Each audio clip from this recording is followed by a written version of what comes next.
नमस्कार, knocking-news.com में आपका स्वागत है। मैं हूं गिरिजेश वशिष्ठ। बड़े चिंताजनक दौर है, इसलिए है क्योंकि जिनके पास ताकत है वो न्याय से काम नहीं ले रहे हैं और बड़ी अजीबो-गरीब टाइप की स्थिति हो गई है। अमेरिका ने आप ऐसे समझिए कि हम और आप कुछ भी अगर करेंगे, कम से कम आदमी बहानेबाजी तो करता है। कोई भी अन्यायी व्यक्ति अगर तीर चलाता है तो आड़ में छुप के चलाता है, या जूता मारेगा तो शॉल में लपेट लेगा। कम से कम एक होती है नाक की शर्म, जो हमारे भारत में कहते हैं। अब तो नाक की शर्म भी नहीं बची है। कसाईयों से भी बदतर रवैया अपनाकर चल रही है सरकारें। और शिकार कौन बन रहे हैं? वो लोग जिनके हाथ में कुछ नहीं है, जो कुछ नहीं कर सकते, जो ना तो बदला ले सकते हैं, ना आवाज उठाने की हालत में हैं, ना रिटेलिएट कर सकते हैं, और उनके ऊपर भी आसमान से अचानक आग की तरह आफत आ रही है। आज हम समझने की कोशिश करेंगे कि हमलावर किस तरह से निर्लज्जता बरत रहे हैं, कैसे कैसे बयान दे रहे हैं, और साथ ही साथ नया डेवलपमेंट जिससे आपको पता चलेगा कि गजा के अंदर किस तरह की परिस्थितियां हैं। कहीं मत जाइए, चैनल को सब्सक्राइब कर लीजिए। मैं अभी हाजिर होता हूं।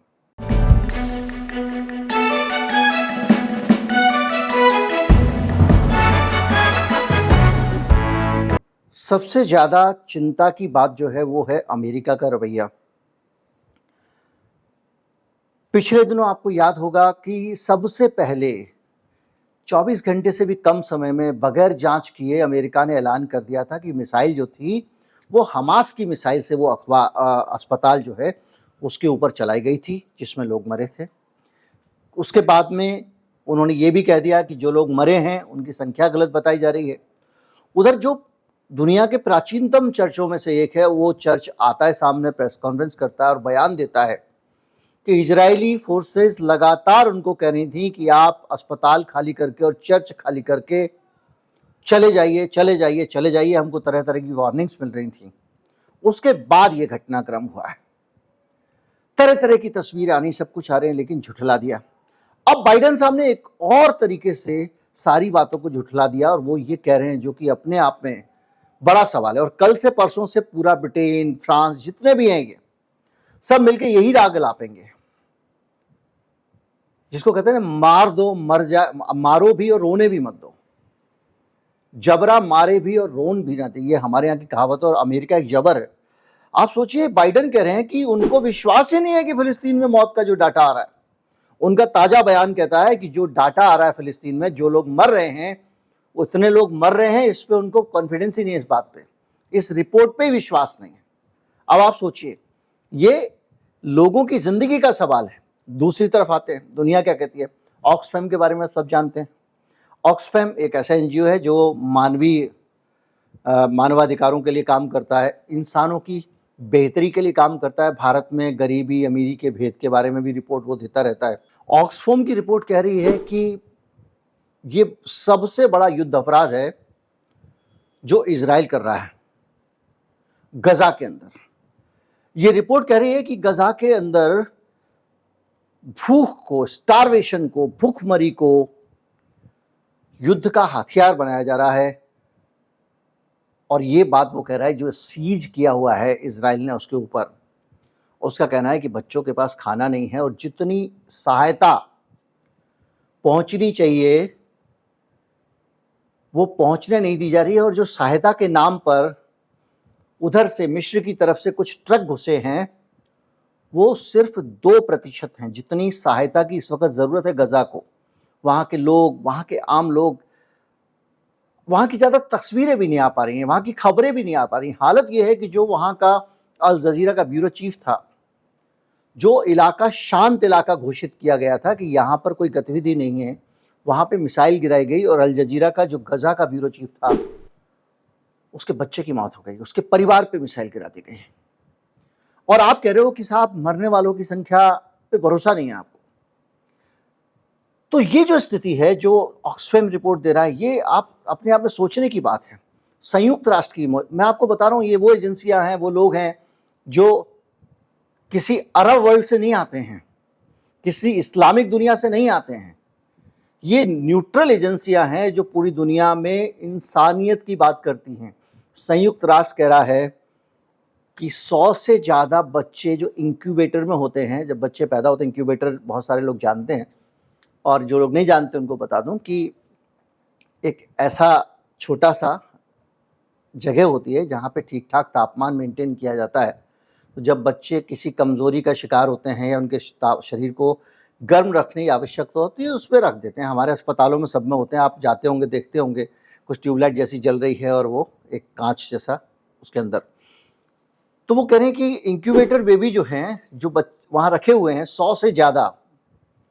आप सोचिए, वो पैदा हुआ है, वो भी बोलना भी नहीं जानता है, वो चलना भी नहीं जानता है, वो करवट लेना भी नहीं जानता है, उसकी जान खतरे में है। और इसलिए खतरे में है क्योंकि फ्यूल कट हो गया है। फ्यूल कट कैसे हो गया? जो आपने जो सीज किया, उसके बाद जो ईंधन जाना चाहिए, डीजल, पेट्रोल वगैरह, वो नहीं मिल रहा है। तो वो नहीं मिलेगा तो बिजली नहीं बन रही है, बिजली नहीं बन रही है तो उसके कारण जो है 130 प्री मैच्योर बेबी, इंक्यूबेटर में उन्हीं बच्चों को रखा जाता है जो प्री मैच्योर, जिनका जन्म हो जाए, कुछ हो जाए, और उसके पीछे भी ये कारण भी हो सकते हैं, मिसाइल और बम के हमले और इस तरह की चीज़ें होंगी, तो प्री मैच्योर डिलीवरीज हो सकती हैं। उनकी जान खतरे में है। और इस तरह जो है वो दमन चक्र चल रहा है। उधर ईरान कह रहा है कि ये जो कुछ हो रहा है ये अमेरिका के डायरेक्शन में हो रहा है। अमेरिका बताता है यहाँ मिसाइल डालो, और वहाँ पर इजराइल मिसाइल डाल रहा है, यानी अमेरिका इस ऑपरेशन में शामिल है। हालांकि ईरान का बायस इसको लेकर हो सकता है, लेकिन उधर बाइडेन भी आरोप लगा रहे हैं। वो ये कह रहे हैं कि ये जो भारत का जो और मिडिल ईस्ट वाला जो कॉरिडोर बनने वाला था, जिसकी G20 में बात हुई, ये उसको नुकसान पहुंचाने के लिए हमला किया गया है।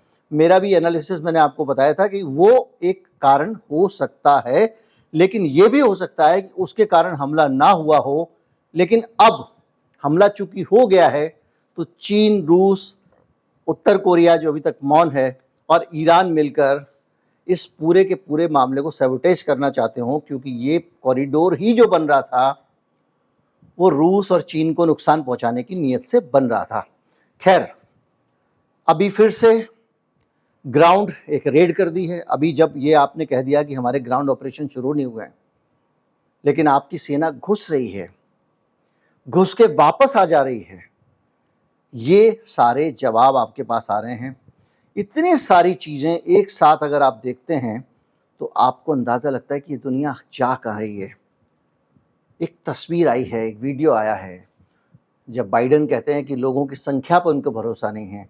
पूरा का पूरा एक रिहायशी इलाका, जैसे आपका मल्टी स्टोरीज बनी है, ये बना है, उसको ज़मीन बना दिया गया है, सारे मकान गिरा दिए गए हैं रिहायशी इलाके। इससे आप अंदाज़ा लगा, फ्लैटन कर दिया गया उसको। ये सब चीज़ें कुछ बड़ा पाप, अधर्म हमारे आसपास हो रहा है, उसकी तरफ इशारा करती हैं। संयुक्त राष्ट्र में, सुरक्षा परिषद में बार बार मामला आ रहा है। पहले एक पार्टी वीटो करती है, फिर दूसरी पार्टी वीटो करती है। अभी रूस, चीन ने वीटो कर दिया जब अमेरिका कुछ प्रस्ताव लेकर आया। लेकिन ये सारी राजनीति की बातें हैं। इंसानियत की बात यह है कि वहाँ लोग मर रहे हैं, और उसको इतनी बड़ी ताकतें दुनिया की न्याय नहीं कर रही हैं, बल्कि इस नज़रिए से देख रहे हैं कि किसके मर रहे हैं। मैं आपको एक किस्सा बताता हूँ। एक रिपोर्ट आई है BBC की, मैं उस रिपोर्ट को इसमें डिटेल से शामिल करना चाहता था, लेकिन मेरे पास समय कम बचा, तो मैं आपको बता देता हूँ उस BBC की रिपोर्ट का निचोड़।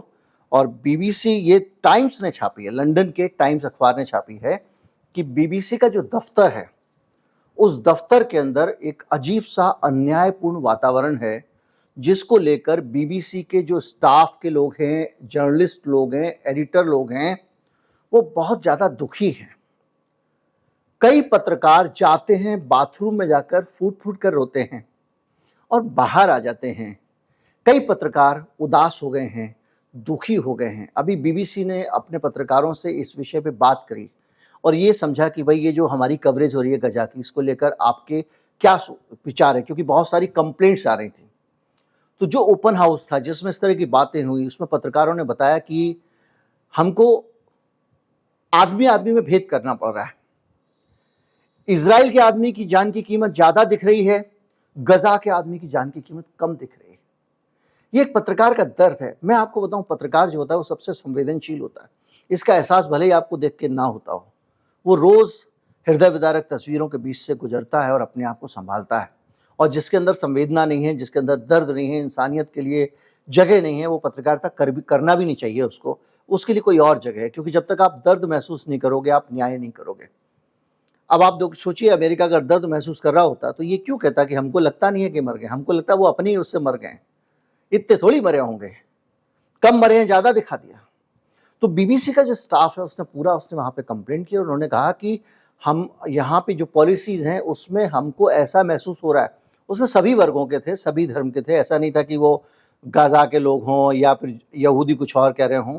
ऐसा महसूस हो रहा है कि हमको, अगर कोई वहां का व्यक्ति मारा गया इजराइल का तो उसकी जान की कीमत कुछ और है, हम उसको किसी और तरीके से ट्रीट करेंगे। गजा का मारा गया तो उसी तरीके से ट्रीट करेंगे। पूरी तरह से पूरी कौम को आतंकवादी घोषित कर दिया है। हम तथ्यों से तोड़, ये तमाम सारी बातें टाइम्स ने ये कही है। मैं एक क्लिप लगा दूंगा और अगर अभी आपको स्क्रीनशॉट भी लगा दूंगा और अगर मौका मिला तो इस पर डिटेल वीडियो बनाऊंगा कि क्या क्या उसमें बातें हुई हैं। बहुत ये गंभीर मसला है। उधर टर्की आप जानते हैं नेटो का मेंबर है और एक महत्वपूर्ण देश है, और ऐसा देश है जो इस समय यूक्रेन और रूस के युद्ध के बीच में, जो अमेरिका नाटो शक्तियां हैं और रूस, इनके बीच में एक ब्रिज बना हुआ है। अभी जो अनाज का एक्सपोर्ट, अनाज का इंपोर्ट का पूरा मामला हुआ था, काला सागर से अनाज जाएगा तो टर्की में जांच होगी। टर्की पे रूस को भी भरोसा है।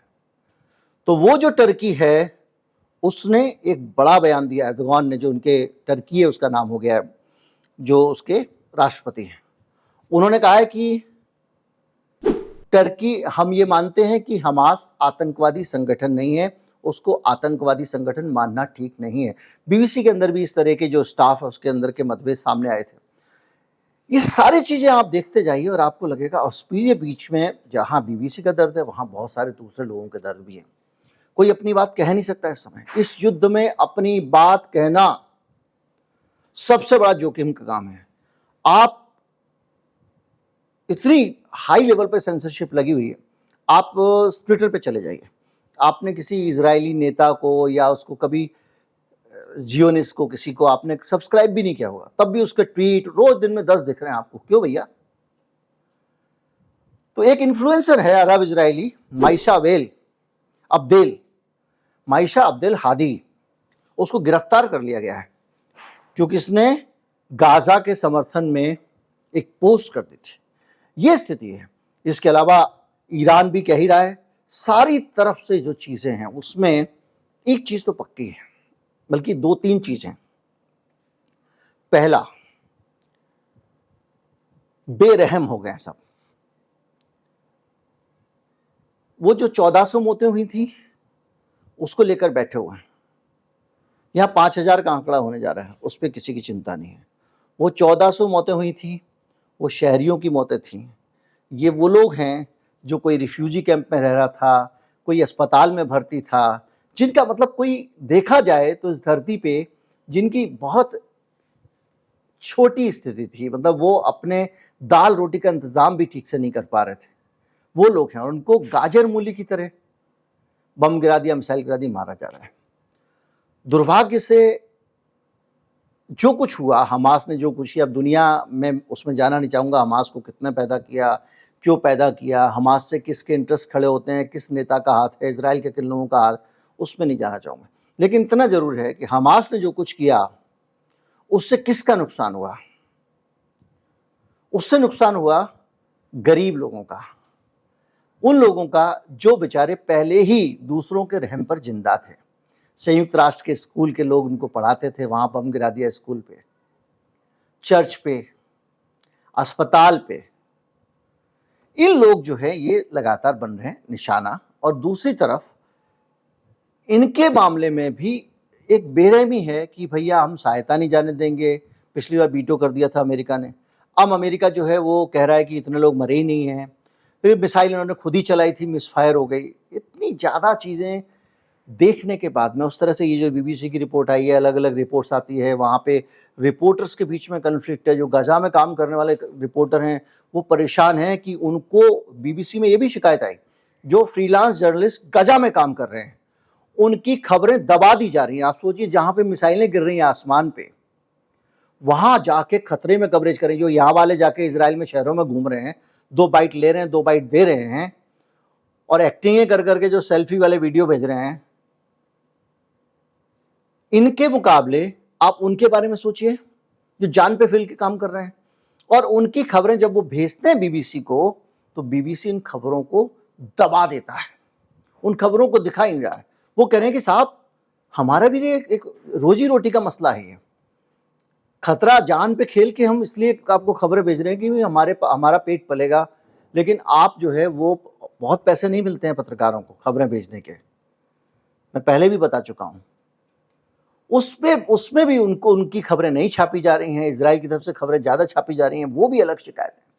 जो भी है, ये पूरा का पूरा जो परिदृश्य है, मुझे कभी कभी लगता है कि आप देखिए, मैं इसका घनघोर विरोधी हूं कि कोई नेशनलिस्ट होके हम लोग पूरी दुनिया के लोगों को बुरा माने, अपने ही देश के बारे में सोचें, ये गलत बात है। अपने देश पे गर्व करना चाहिए, लेकिन दूसरे से नफरत नहीं करनी चाहिए। सिर्फ इसलिए किसी आदमी से नफरत करें कि वो किसी अमुक देश में पैदा हुआ है, अमुक देश का रहने वाला है या अमुक धर्म का, ये गलत बात है। हम उसको जानते भी नहीं, हो सकता वो बड़ा भला आदमी हो, लोगों की बहुत भलाई करता हो, दुनिया की अच्छाई के लिए काम करता हो सकता है हमारे लिए भी दुआ करता हो, लेकिन हम उसको दुश्मन मानते हैं, वो किसी और जमीन पर पैदा हुआ है। मैं इसके खिलाफ हूं हमेशा, नेशनलिज्म के। लेकिन इन सारे मामलों को देख के लगता है कि भाई, आप तो बहुत ग्लोबलिस्ट होके सारी दुनिया के बारे में अच्छा अच्छा सोचो, और ये जो जितनी बड़ी बड़ी ताकतें हैं, इनको दुनिया से मतलब ही नहीं, इनके लिए तो दुनिया गुलाम है, उनके लोगों को मारो, ये करो, वो करो, कब्जा कर लो। लेकिन ये हो रहा है। उम्मीद करता हूँ वीडियो आपको अच्छा लगा होगा। अच्छा लगा हो तो ज़्यादा से ज़्यादा लोगों तक पहुँचाए, चैनल को सब्सक्राइब कर लें। नमस्कार, जय हिंद।